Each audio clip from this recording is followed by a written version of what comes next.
Another week has passed, and that means a ton of Xbox news has come and gone. And this week, I'm going to bring my friend Tie Guy Travis back on. Travis, it's great to have you again. Thanks for joining me. McClunky. Nice to see you, Dustin. Good to see you too. The big topic this week, I think you know it. I think I know it. It's all about handhelds.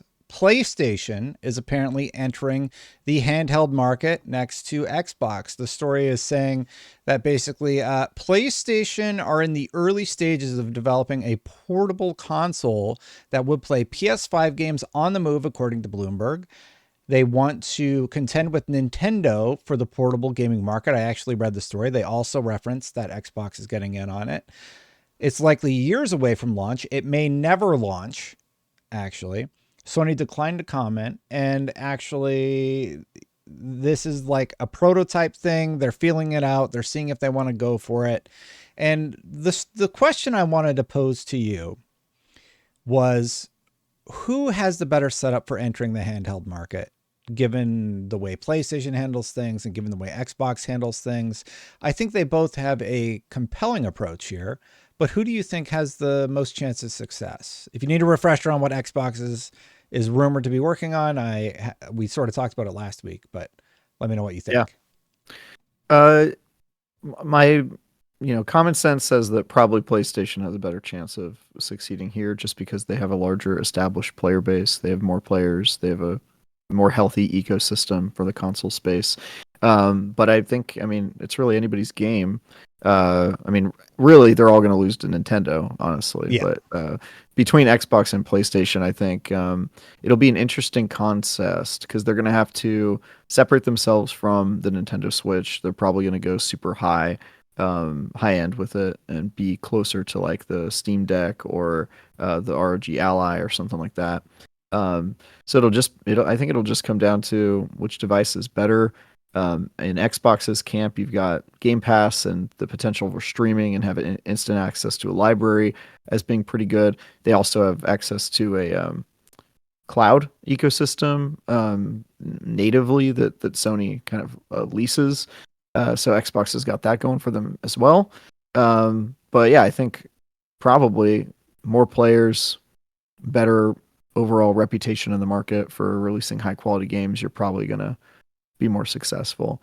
But it'll be interesting, and I think this is good, regardless, because I don't really like the PlayStation Portal. Not really into the streaming devices. I don't really play on my phone for Xbox, but if you gave me a self-contained device that could play a lot of my same games but at a lower resolution, and I could just pick up where I left off, that would be awesome, and I would totally do that.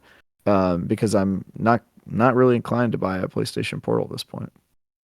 I hear you on that. It was interesting to read that the PlayStation Portal was originally pitched as sort of a device that would work very similar to how your Steam Deck works. I think I would have bought that. That sounds really, really cool to me. I really like this new era of handhelds because it does mean that there is a potential world where Nintendo, Sony, and Microsoft are competing head to head on this uh, new sort of Up interesting, front, yeah.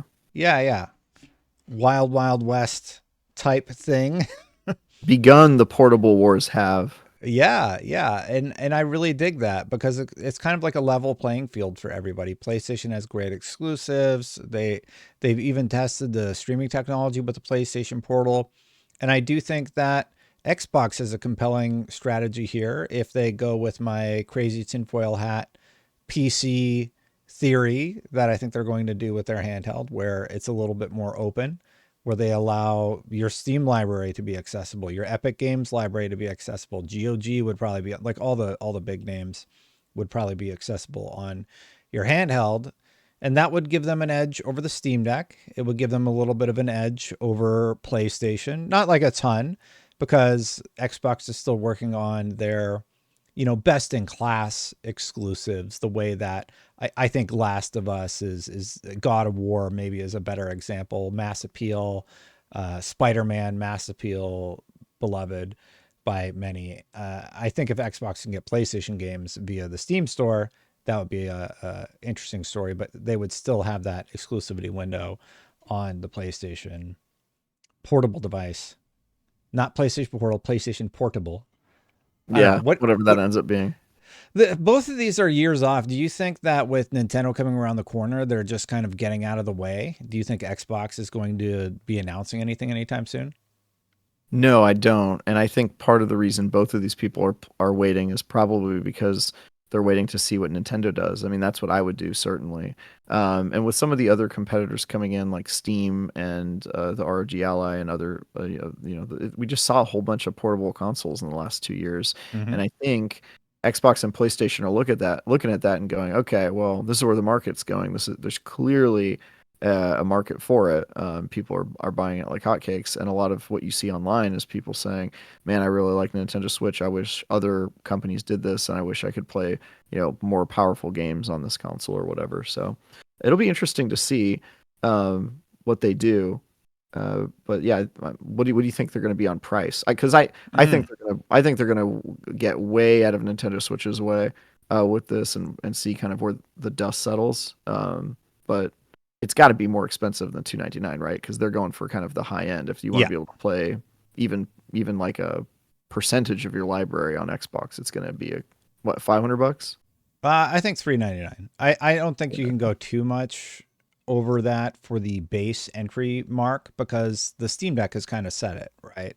I think the base Steam Deck is I think it's even 349 if you get the refurbished model or whatever their lowest end model is that they were trying to phase out, and then you go up to the OLEDs and others and you get into the higher price points. But I think 399 is where it would start, and then it would go up to maybe 599 for the highest end one. But at that point, you're looking at a full on console, so you have to have a pretty compelling library of games. For PlayStation and Xbox, I do think that target price is 399. You're thinking 499? I don't know. It's tough to say. I mean, you make a good point that the Steam Deck has like SKUs that are more more kind of affordable. The reason I went like 499 is because I remember paying like 650 for my Steam Deck, but I think I paid for one with like more memory and stuff. So, I mean, there's a couple ways you could go. If you went with like an Xbox Series S level memory, which would be kind of horrifying on a portable device because you're constantly downloading new games. I could see maybe 399, but I really don't see it going any lower than that. Unless maybe that's the other part of the strategy, Destin, with why they're waiting. Maybe they're waiting because Oh, they want to wait. it's Look at even that, lower. Look at this, 296.65. because of Black Travis, Friday. because of Black Friday, and Yeah. you can get a really good deal on the LCD one for 336 right now. Mhm. Yeah, that's a really tough price, and it's because they're in this process of phasing out the older models. So right now, it looks like I would imagine Steam Deck. Sony's in prototype phase. They haven't locked Yeah. anything in. They've said this might not even see the light of day. They seem to be taking a wait and see approach, and they have a lot of experience in the handheld market. They had the Vita, which didn't wasn't seen as a success to them.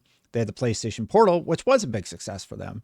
I still have my Portal to PSP. this day. Yeah, the PSP. I've got the final version of it, which is great. I still have all my UMDs for like Metal Gear Portable Ops and such until they release the collection. Metal Gear Acid is only available on those games. Big Metal Gear fan over here. I have all the Metal Gear games. Good And game. yeah, and I think PlayStation has seen the most success in the portable market. Even the Portal is quite popular. People really like Sony's smaller handheld devices, except for PlayStation VR is a little bit cumbersome. But I think when they make portable things, people really pay attention and seem to like their purchases. I don't see a lot of people saying, man, I wasted all my money on the PlayStation Portal, even though for a long time it was tethered and now you can just take it on the go and stream games. So Right. uh, yeah, it's sort of interesting. I think it would be great if everybody got in on the market. I do wonder, is it too late? Like, is it already becoming sort of um, not cool, for lack of a better term, to be jumping in on handhelds? And is the market saturated? What do you think?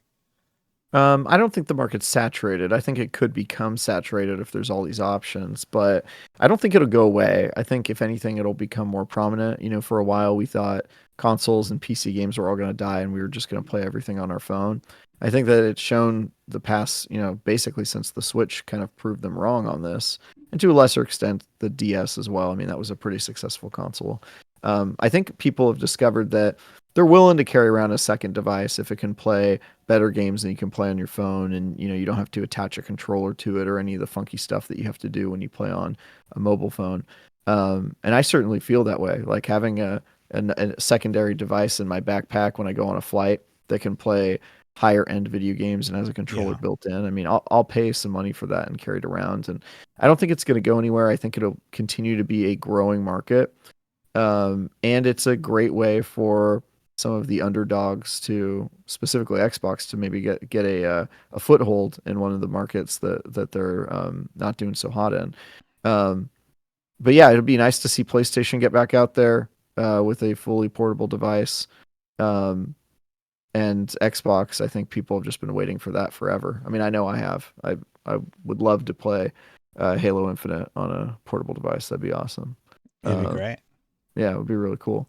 I do kind of wonder if they're just waiting because they probably have very specific things they want to accomplish with these consoles, right? They probably want them to play a significant portion of all of their libraries, and I don't know if you can do that at a price that people will accept if you want to get those games to perform. And so my guess is they're kind of waiting to see if the cost of making a portable device that's high end goes down.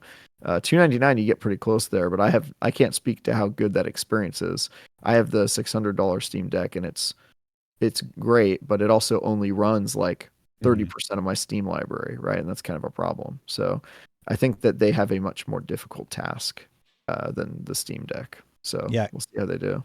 Getting Destiny running on my Steam Deck was a big undertaking. I had to install the light version of Windows and get it Yep. going. So if Windows is making like a bespoke OS that runs better and isn't so heavy, for lack of a better term, then I do think they could have something compelling there.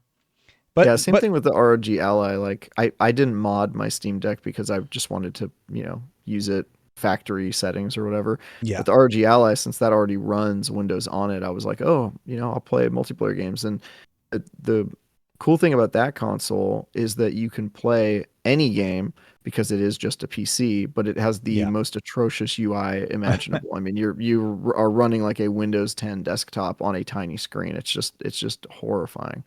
So I think if PlayStation or Xbox could get somewhere in the middle of like it's sort of a more curated experience like the Steam Deck, but it's not one of those things where half of your games are locked out and you can't play them. I think that is like the perfect place to land.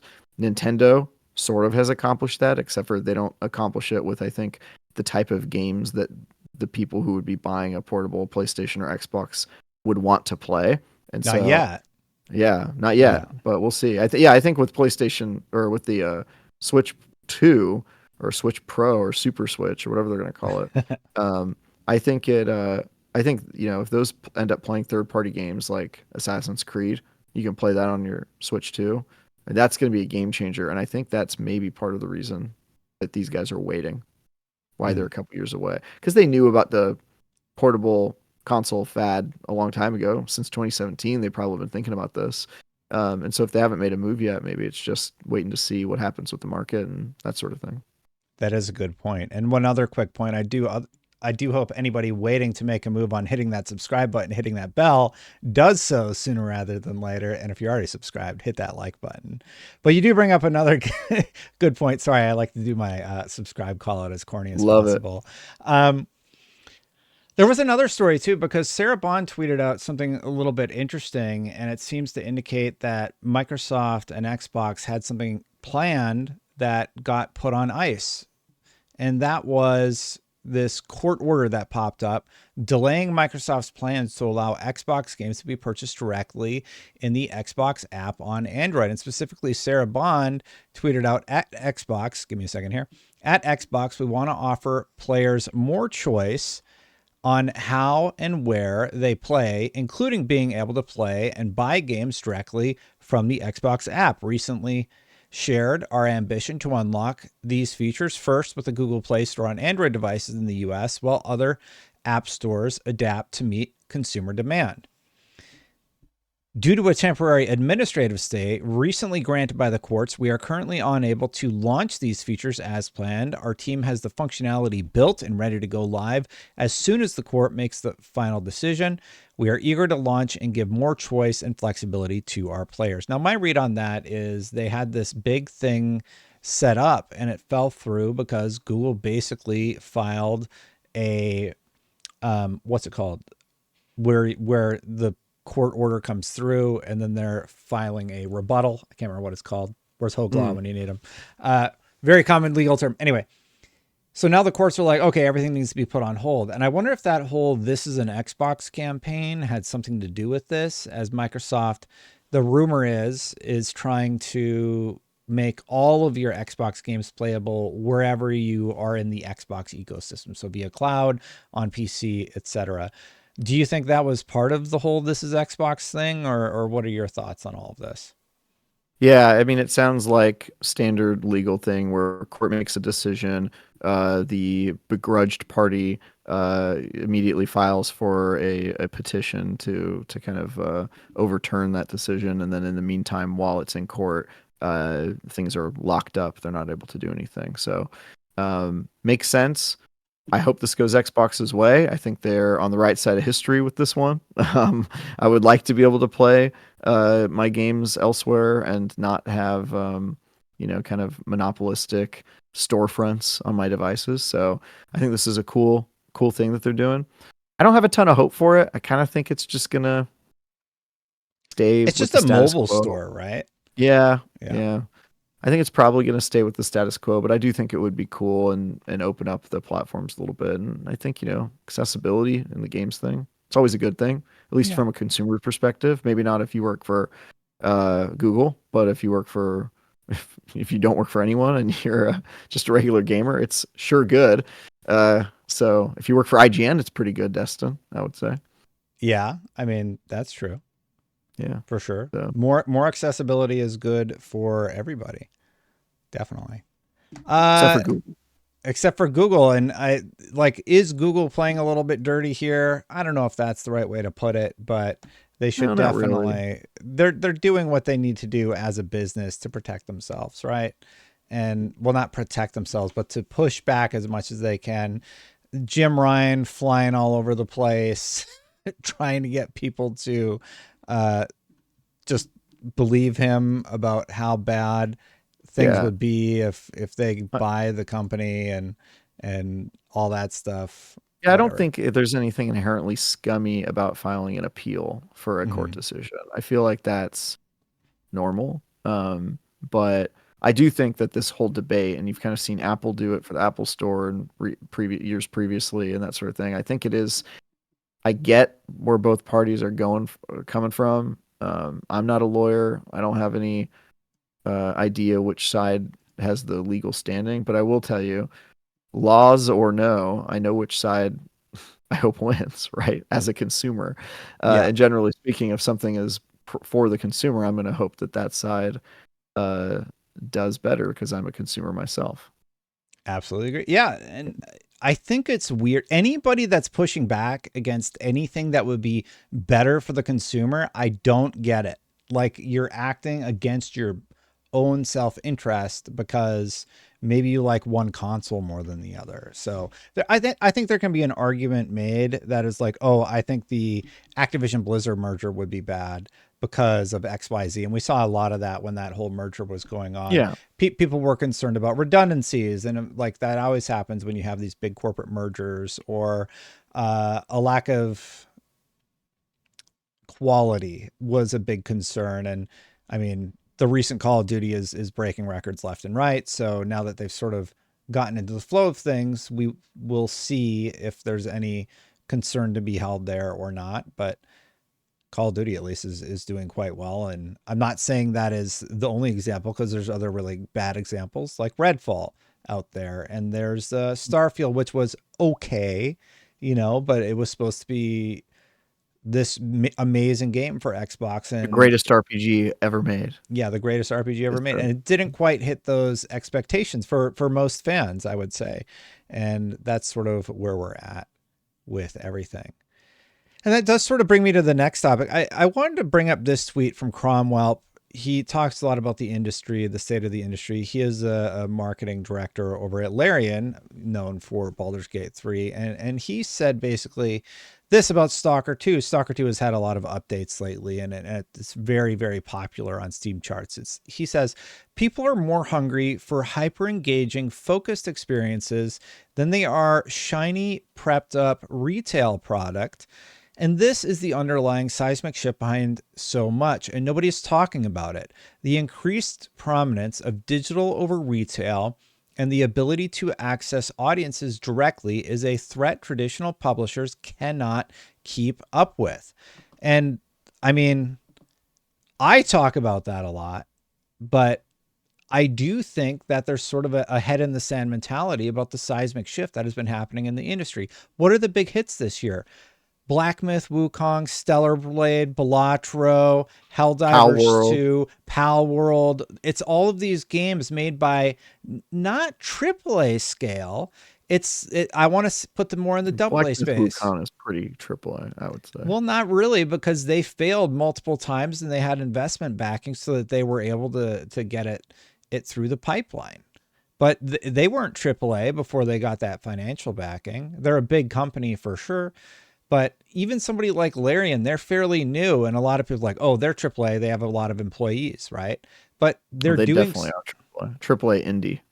yeah, they're doing something different. That something's wrong in the AAA space where they're not satiating that hunger that gamers are wanting these days. It seems like they're trying to check too many different boxes to make too many consumers happy, and something is getting lost in the sauce. What are your thoughts on that, about what he's alluding to on this topic? Well, first, I think Baldur's Gate 3 is the shiny prepped up game he's describing. So it's kind of funny to hear him talking about Well, like he thinks it's Baldur's his Gate 3 game. isn't that, and I'm like, it is that though. It's that. It's like a AAA game. But anyway, um, I do understand what he's talking about, which is like there's something to like these fun niche games that kind of break the mold and are less predictable and interesting. And you see that with like Vampire Survivor last year and Balatro and Pal World selling millions of copies and all that, which are all really cool. That said, I think this is one of those topics that people who are really in the games industry talk about because they're so excited to see these things succeed without really looking at the data, which would suggest that the shiny prepped up model is still working pretty damn well. I mean, if you look at the best selling games this year, it's like Call of Duty. All Mm-hmm. of the Assassin's Creed games sell incredibly well, and they make the 1 million copies of Stalker 2 sold look like nothing, right? And so I Yeah. think it's like, okay, yeah, there is a cool thing happening here where people are maybe buying more games, or there's enough gamers now to where multiple types of games can be successful and make a ton of money. But if you look at the old model that publishers are using, most of those when the games are good, they're doing just fine. So I'm not really sure. I get what he's saying here, but I don't think there's a lot of data to support like some sort of seismic shift where people don't care about one game. It's just now I think they're caring about more than one type of game because it used to be really only the AAA games could succeed. You had to have a huge budget. Your Yeah. game had to be super polished. Clearly, that is not the case anymore. You can make Pal World a game that barely runs when it comes out and has all this jankiness, and people discover it and play it and love it. And I think it's just cool. It just means more types of games can succeed. So I take his sentiment, but I think he's maybe overstating the part about the old model not working anymore. I just think more Well, models work now. I would push back against that because recently Sony just had to close the Firewalk studio that made Concord. Concord was this Yes, game that came nowhere close to what it needed to be successful. They spent $200 million acquiring the studio, plus more, or no, that was the cost of the game development the game cycle. was 200 million. Yeah, And then who knows what they paid for the studio? Like you're talking about millions and millions and millions of dollars. And there's a lot of examples of that lately. WB had a tremendous mess up with Suicide Squad Kill the Justice League. You can get it for $349 or something like for the $100 edition, not even a year after launch. And there have been a lot of misses lately from the AAA space, and I think it's because they're chasing the live service dragon and they're falling short. And hopefully they wake up sooner rather than later. WB seems to have, as the rumor is that there is a Batman game back in development and that there is another Hogwarts Legacy game back in development. Maybe $1 billion, WB, maybe that's enough money. Just saying. Maybe if you just made that $1 billion game and figure out how to serialize it and annualize it the way that Call of Duty has, you could have a great moneymaker on your hand. But for some crazy reason, they're chasing trillions of dollars and billions isn't enough anymore. And I think that's very unfortunate. I think that's what he's getting at. Because you Yeah, have I you have think you go ahead. you can Sorry. point at examples of bad games and say, well, look, the model must be broken. But the ultimate like conclusion I would draw is that bad games are the problem. You see bad Yeah. games that are single player, story driven games that don't do super well. I reviewed one of those, Awakening, Unknown Nine Awakening. That's You like a said it was single bad, player. right? Yeah, it's like not a very good game. I think I gave it a 5, right? And Yeah. it obviously didn't sell super well. That was an indie game. That was a game with a single player story. It wasn't chasing live service. It failed. Does that mean that all single player story based games are going to fail going forward? No, it just means that one wasn't good. And so I think when you point at things like Suicide Squad, you go, "Oh, well, look, they're chasing live service and live service doesn't work." No, there's plenty of live service games that are doing amazingly. It's just that that one wasn't good. So again, I just think that there's more room for different types of games to succeed. Does every game need to be live service? No. Is the live service model the reason games are failing? Also, no. Concord failed because its model was terrible. It was a full price game in a market where all of the Everything's competitors were free. free to play and people really didn't jive with the characters. Lots of people didn't give it a chance. I reviewed that game. I thought it was good, not great, but good, not great doesn't succeed when your competitor is Overwatch, a game that people are Yeah. ravenous for and have loved for a decade, or 2016, almost a decade. So yeah, I think I just think there people try to read the tea leaves by looking at which games fail.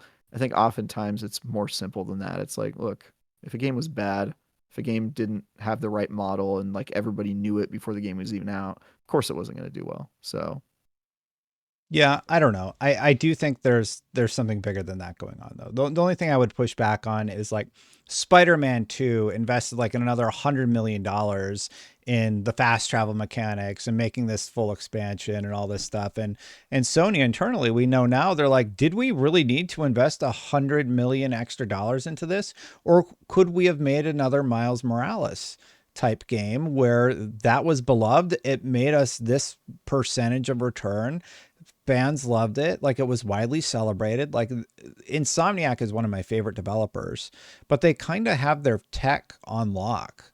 Their tech is like unbeatable. And maybe Sony doesn't need to push the envelope. Well, that's what Sony's saying. Sony is feeling like, do we really need to push the envelope like for 2% more performance so that yeah, I we think that's a make separate less question. money? Yeah, that's a separate question of like how do you spend your money and It's how do you well, the decide what the whole scope of work is for your project or whatever. But yeah, that's yeah. the whole topic is about budgets though, really. Because if Stalker 2 is coming along and they had Microsoft's backing, they had a healthy budget.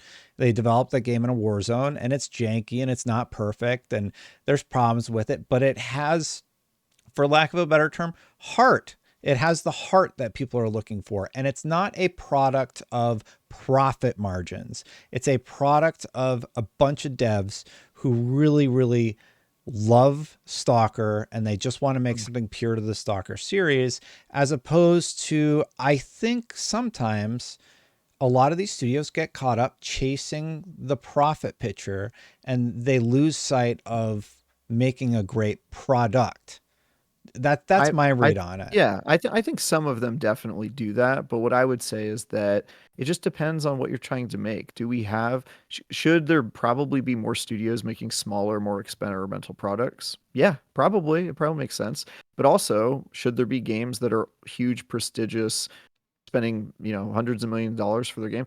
What the biggest game Yeah. this year was Call of Duty Black Ops 6. Did it have the biggest budget? Probably. Probably had a bigger budget than Concord, almost Hmm. certainly, right? What's going to be the best-selling biggest game next year? GTA 6. Would anybody say that that game's budget and all the money that they're spending on it in the decade of development is not going to be worth it? No, they're probably going to make their money back on day one. So Yeah. my point is, like, if you look at the outliers of like the companies that are really nailing it with those big prestigious games, cool, keep doing that. But if you're like an EA or Ubisoft and you're seeing a margin of diminishing returns on some of your big properties that have huge inflated budgets, then yeah, probably try new stuff. I'm not a huge fan of sequels, but again, Assassin's Creed's going to come out next year, and I'm sure it's going to make every penny it made, every penny they spent making E- that game, even probably the with first week, right? Yeah, Yeah, even with all the controversy, I completely agree with you. I think people are just going to play it because it's Assassin's Creed. Like yeah, they'll totally. just buy it for brand recognition. Yeah.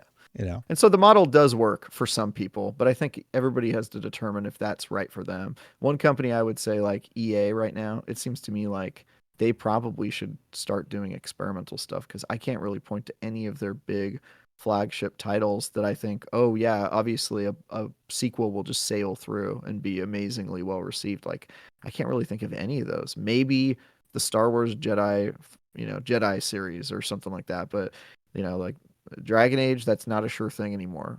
Mass Effect, I would say, is probably not even a sure Well, thing well, anymore because I it's just been so long. I think because of the tepid reception to Veilguard, a lot of people are looking at Mass Effect now and they're like, I don't know if I'm as excited about Mass Effect because if this is what BioWare is putting out in terms of writing for Dragon Age, which a lot of people weren't jiving with the writing, myself included. I think there's a lot to like about Dragon Age, but my biggest criticism is um, I can't get in that story. That story just does not do it for me, and I fell it's off pretty hard myself. Yeah. yeah, it's so hard to get into. And if the same writers are now moving on over to Mass Effect, that's not instilling confidence in people. That's making them worried.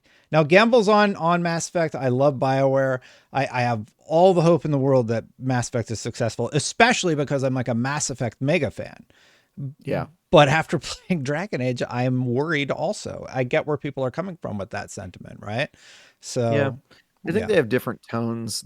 Yeah, I don't they know, do. man. Yeah. I can't really speculate on where, because, EA does some good stuff. They also make Titanfall, they've got some good games out there. It's just, to me, I think there's a margin of diminishing returns on like the sequel culture. Like eventually your game will decline in popularity or people get bored of your idea unless you're Call of Duty apparently. Yeah. And then you have to find kind of more experimental, fun, smaller projects to try out. So I would love to I would love to see them do that. I don't have a ton of confidence that the companies that are making billions of dollars making the same game over and over again are going to do that, but I'm not in I, charge of those companies. I will say this. I like seeing Microsoft take chances, like Cool. revitalizing Perfect Dark, trying out Fable, and more specifically Clockwork Revolution. It's a South of fairly Midnight.